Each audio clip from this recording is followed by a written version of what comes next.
I'm Dr. Joanne Mitchell Martin, founder, along with my late husband, Dr. Elmer Martin, of the National Great Blacks in Wax Museum in Baltimore. My husband Elmer and I started this journey over 25 years ago. The museum was founded in 1983. My late husband Elmer, who had been very active in the Black consciousness, Black power movement of the late 60s and early 70s, found that as a college teacher at Morgan State University and an activist within the Black community, that his college-age students had decided that learning Black history and culture would be of no value. And out of that concern, my late husband Elmer and I decided to build America's first Black History Wax Museum. When you enter the Great Blacks in Wax Museum, you get the opportunity to bear witness to over 5,000 years of history. You'll find Hannibal on his elephant and Bessie Coleman flying in her plane. You will see Dr. W.E.B. Du Bois and Carter G. Woodson greeting you in our lobby area. When you enter the museum, you will learn about the magnificence of Africa. You will learn about the horrors of the Middle Passage when millions of African Americans were forced onto slave ships to come to the American shores. There are a number of notable figures on display at the National Great Blacks in Wax Museum. Along with finding a Frederick Douglass or a Harriet Tubman, you will find little-known people like a Jocko Graves, a young child who, legend has it, volunteered to watch over the horses for George Washington as they were crossing the Delaware. Religious leaders such as Richard Allen, who was one of the founders of the AME, African Methodist Episcopal Church, or Mother Mary Lang, who founded the Oblate Sisters of Providence.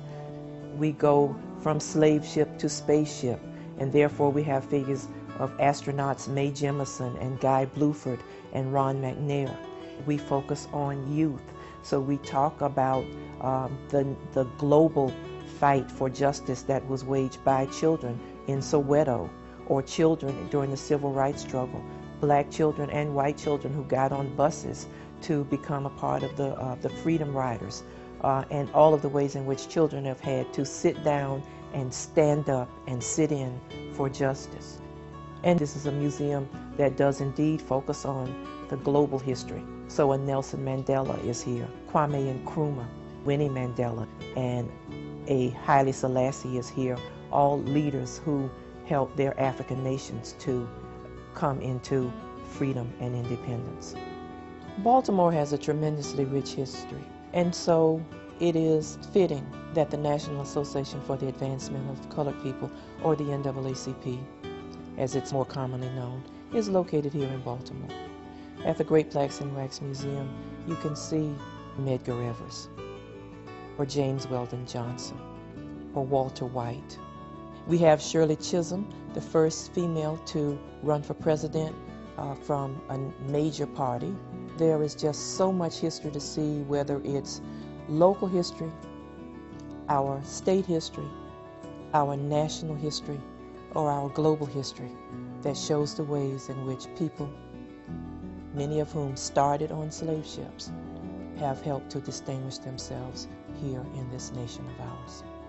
As our museum continues to grow, the newest part of the story is the election and the inauguration of Barack Obama, the first African American president of the United States. Perhaps the most important part of the story is to focus upon those ancestors in whose footsteps Barack Obama walks, because that is, after all, what defines the National Great Blacks in Wax Museum. It's tribute to our ancestors. It's tribute to our future generations. It's tribute to this country that we all call America. I'm Dr. Joanne Martin, and this is my Baltimore.